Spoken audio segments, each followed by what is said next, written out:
Perfect. Thank you so much. And our next training is going to be supervision and accountability. And I'm going to turn it over to Jennifer.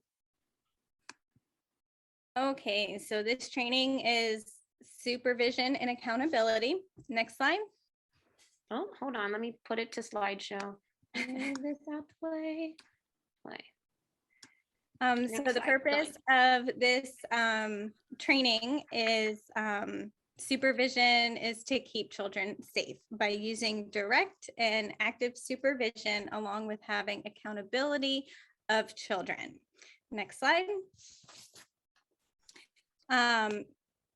You can see on your screen, I took a screenshot of one of our 1930s. Okay, so a strategy for maintaining accountability, we use these. It's important that you count the children by matching their face to their name, do regular counts often, be sure that the number of children in your care are accounted for at all times. So when they call into your room and they say how many children you have, you should immediately just be able just to spit it out. Record the daily counts on an attendance board, which I see most of you guys do have, and you keep it updated, or on a note card and keep it like in your smock. Keep a note of any children who leave your room, whether it's for like therapy or you have to transition a child that may be going from one age group to another, or simply maintaining ratios from one room to another. So it's important to make sure that the 1930s are accurate and up to date. Now, with these 1930s, can anybody tell me where we would sign if we were signing a child out to, let's say, transitioning from one room to another? Where do we sign? You're going to put where you're taking the child, the time that the child left the room, and you're going to put your initials beside it. And it's going to be between the parent signature and the comment, so it knows exactly where that child is going and who took them there. Okay, so part of that was correct. All of it was correct, but you mainly want to put your signature in the comment section because we are not the parents at all. So again, time out, and then comments like where the child is going, and then your signature in the comments. It's important to make sure that parents are not like pre-signing out. And by that, I mean, like they write the child's name, they write the time in, and then they do their signature. That signature should not be there unless there is a timeout written in. So kind of important. These are official Air Force documents, so they have to be accurate at all times. Next slide. So distractions, we all know, can be very deadly. Never be so engrossed in an activity. I'm sorry, I have a question. I'm sorry, while you still in the 1930s. Okay, if you're a red smock, are they or are they not supposed to, the blue smock supposed to sign on as well with the red smock? From my understanding, no, because there's. Can we get verification, please? Verification is no, the blue smock does not need to sign in to the same board as the red smock, because I can be on the board with 12 kids by myself on the board. Yes, on the board, but you will not be in the classroom. Right. So. Okay. Okay. All right. Yeah. Sorry, I have a couple of questions too. What happens if the parent accidentally already signed at this time in, like when they sign in the child and then they sign at the signature? Do we just remind them not to do it again? Remind them that they are to sign when they are do their signature when they're signing their child out for the day. And then I have another question. When the therapist comes in, yes, Selena, in that situation, if the parent has already provided a signature, I would put as a sign out time, the time that the parent put that signature, and then re-sign the children back into the classroom. Okay, thank you. When a therapist comes in and they stay in the classroom, should they put it in the comment, the time in, and out that they came into the classroom. Are they taking the child? No, No. then they don't have to write that they were in the classroom. From my understanding, no, not unless they're taking the child. Okay, thank you. Them signing in at the front desk is verifying that they are within the program. All right. Okay, next line. Okay, so what I mean by never be so engrossed in activity where you're not actively supervising children. Can anybody unmute and tell me why on the side that says okay, why these are okay to do while maintaining supervision and accountability?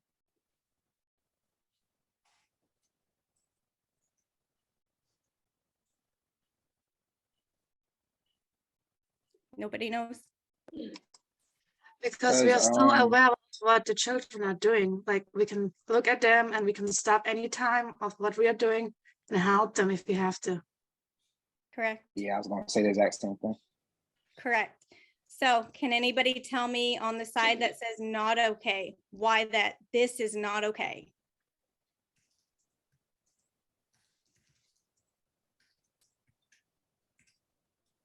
I feel like these are longer activities that require more attention. Yep, you're not able to fully give the children your full attention. So listening to headphones during nap time, that takes away your hearing. Like you cannot hear if a child wakes up or if somebody calls into your room. Writing lesson plans during free choice. During that time, the children are going from center to center, activity to activity. There could be issues, conflicts, whatever. They need your full attention. Even having an in-depth conversation, whether it's with your other teacher or a parent that may come in, you're not giving the children in ratio your full attention. Also using a personal device such as a cell phone or a smartwatch, you immediately kind of like you're mentally like not there. You're physically there, but you're mentally not there in the room. Also, reading a personal novel or doing a word puzzle. Again, you're so engrossed in doing that and you're not giving the children the attention that they deserve. Next slide. Question, Jennifer. Sure. So with the writing the lesson plans during free choice, like in the morning when the ratio is low and you have 2 people. So like I'm morning shift, I don't typically get lesson planning time. So I typically have to do it when the children are in the classroom. If you have children in your classroom, I would recommend giving them your full attention. Even if it's like 4 kids and 2 caregivers. Right. Correct. So if there is another caregiver that's in the room and they're signed on as ratio and you're just like in the room, you know, working on lesson plan or whatever, as long as say Miss Paula is signed in and is caring for that full ratio, then that is something that is okay. But Miss Paula then has to be in charge of all children. We just have to make sure that there is someone in charge of the children and that we're not so distracted that we can't. Now, if Miss Paula was to walk out like, hey, Miss Destiny, I have to use the bathroom, then at that point you stop what you're doing and you then turn your attention to the children in the classroom. Okay. Any other questions for this? Okay, next slide. Oh, Jennifer, real quick. Yeah. Real quick. So I have a quick question for lesson plans. Are we going to go back to where we actually, our leads were given lesson planning time? From my understanding, planning time is built into you guys' schedule. Again, I've said it before, I don't know anything about schedules. That's a Alice and Alana question. So maybe they can jump in and clarify. Who asked the question? Was that Whitney? Yeah. So Whitney, you are allowed to use, so for teachers who have children that are ages 2 and up, you're allowed to make use of a nap ratio. That means that if 75% of the children in your classroom are asleep, you are allowed to sign out and leave your classroom.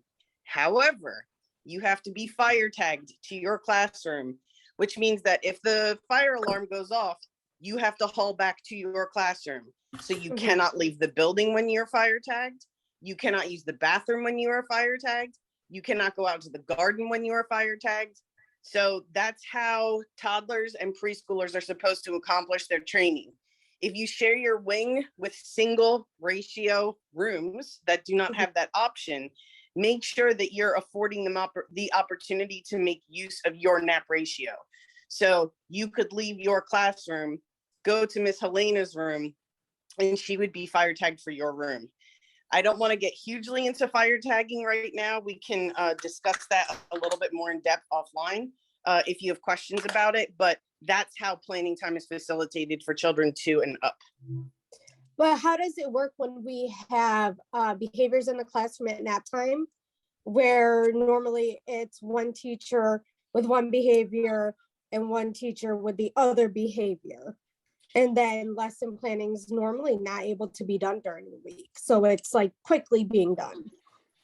So again, that's something we'll discuss specific rooms offline, because I don't want to get mired down into really super specific scenarios per classroom. Okay. Okay. Next slide. Okay, so I do have some strategies for supervising children when we are indoors. So you can definitely set up the environment. And what that means is make sure that there's no blind spots. So wherever you are in your classroom, you should be able to see children very clearly. Now, in all the rooms, for certain areas that may be a blind spot, there is those really big round mirrors. You can use those. Don't depend on them, but you can use those to kind of do like a spot check. So another one is to definitely teach the children about safety rules. We're teachers. We can teach them all day long. We can have a circle time where we just go over the daily rules of the classroom and how to be safe, how to make better choices and things like that, just to give reminders. It's important that we're always listening. We are always listening to everything that's happening in the classroom. Another tip is join the children and play. You'd be surprised what you find out when you just join the kids and play. Position yourself so that all areas can be viewed. That goes along with setting up the environment. Anticipate behaviors.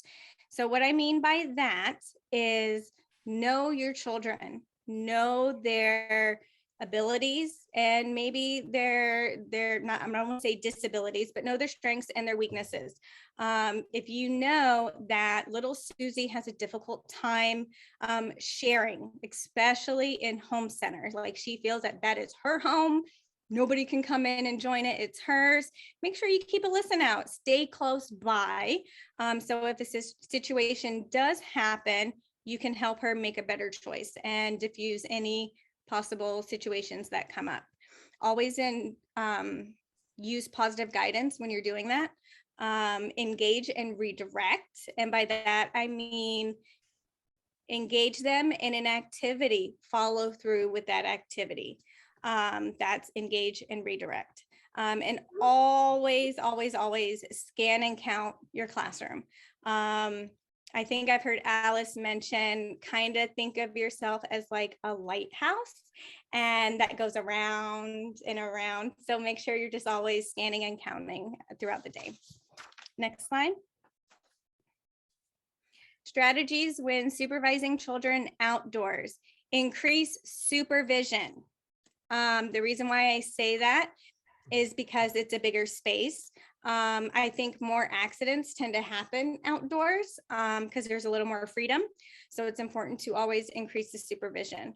2, have a way to contact another teacher or management for help if needed. By that, I mean your walkie-talkie, channel 4. Position yourself so that all areas can be viewed. So again, talking about those hot spots, those blind spots. 4, listen. 5, anticipate those behaviors. If you know that little Jimmy has trouble like waiting his turn on the slide, and his previous behaviors is that like he cannot keep his hands to himself, he will push a kid out of the way just to get to that slide, position yourself right there. Anticipate that's what he's going to do and be ready for it to happen. Jump in and intervene before something happens. Again, join the children and play. Teach the children about the safety rules. Scan and count, engage and redirect, and always use positive guidance techniques. Next slide. Okay, so you know how I am with my scenarios. Okay, so we're gonna have 3 scenarios and I'm gonna read it and then I'm gonna ask you guys some questions, okay? So Mr. Sam and Miss Jane are getting ready to take their class outside to play. Miss Jane quickly grabs the 1930s and the walkie-talkie while Mr. Sam begins having the children gather by the back door to do a head count after grabbing the outdoor bag of magical items. Miss Jane starts calling out the names on the 1930 while Mr. Sam is individually high-fiving those children when their names are called. Once everyone is accounted for, they go outside. What did they do correctly? Who can tell me? There's several things, so there's several answers here, and I would like to hear what he did correctly. Name the face. Yeah. A head count as well with all the kids. Mm-hmm. And they encouraged them to go out. They did like the high-fiving, make sure they gave attention to all the kids as they're walking out. Yeah, just another like accountability to make sure all those kids are accounted for. What else did, what did Miss Jane do? She took the 1930s and the walkie-talkie. 1930s and the walkie-talkie. And the magical bag of surprises. but they forgot their key. Oh, I did. I forgot the key. Yeah. I did. Plot twist. I was making sure that you guys were paying attention to make sure that they grabbed the key. That was good. Okay, so next slide. Okay, so for scenario 2, Mr. Sam remembers from yesterday that Johnny was dumping water from the water table onto the ground. Mr. Sam sees Johnny and the other children playing at the water table. Mr. Sam stands close by and gently reminds Johnny that the water needs to stay inside the water table so others can play too. Can anybody tell me what strategy he's using and what things he did correctly? She stays close by and she's communicating with him. What else? He's reminding the child of the rules that they have at water play. Yeah, anticipated the behavior. Yes, ma'am. Good job. Okay, so next slide. My final scenario. Mr. Sam stays close by the water table to ensure, or he remains close by the water table, and sure enough, not even 10 minutes later, Johnny begins tossing that water right on out, okay? Mr. Sam offers Johnny a watering can and asks him if he'd like to go water the flowers nearby. Of course, Johnny says yes, grabbing the watering can. What did Mr. Sam do correctly? She redirected. Redirection. What else? And gave him Included the something child. else. Yeah, gave him something else to use Engage instead, and so redirect. he's not upset. Yeah. Yep. She Follow through stayed with it. close by. He stayed close by. He used positive guidance. Good job. Next slide. So children depend on us to teach and protect them daily. When children feel safe and secure, it allows them to build relationships, become confident, and meet their true potential. We cannot expect children to know things unless we teach them first. Okay. Next slide. So all of my resources came from our wonderful VLS that we have and is offered to all of you. You can feel free to go on and check out more tips and tricks and watch videos of other CDCs in actions and how they follow through with certain things. Any Does questions? anybody have any questions? Yeah. Or comments?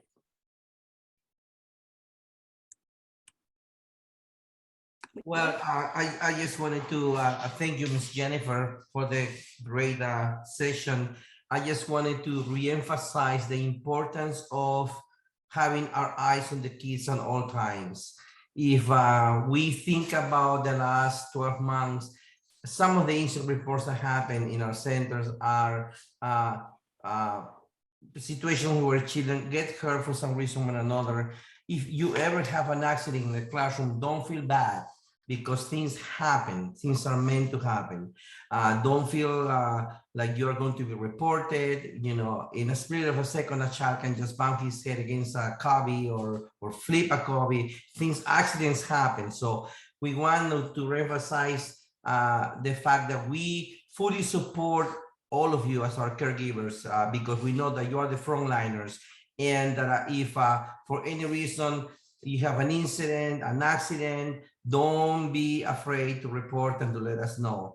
We'll do everything we can in order to make sure that we provide you with the training and the support that you need, as well as doing the appropriate report. Okay, so because I know that we have a couple of accidents in the last couple of months, and that you guys get concerned, do not be concerned. There's nothing. Accidents are meant to happen. Okay, and the good thing, as a matter of fact, is the fact that you are keeping your eyes on the children. And also very important, I can never say enough times, we are a team. If you're a team of 2 teachers, help each other, look after each other, you know. And if you're doing a planning during nap time, make sure that you keep your eyes on those kids, you know, because those kids can wake up in the split of a second and do something, and that's okay. If they trip or they fall or they jump in the playground and fall and hurt themselves, that's okay, because they're kids, you know. But the main thing is to keep our eyes on those children and that we help each other.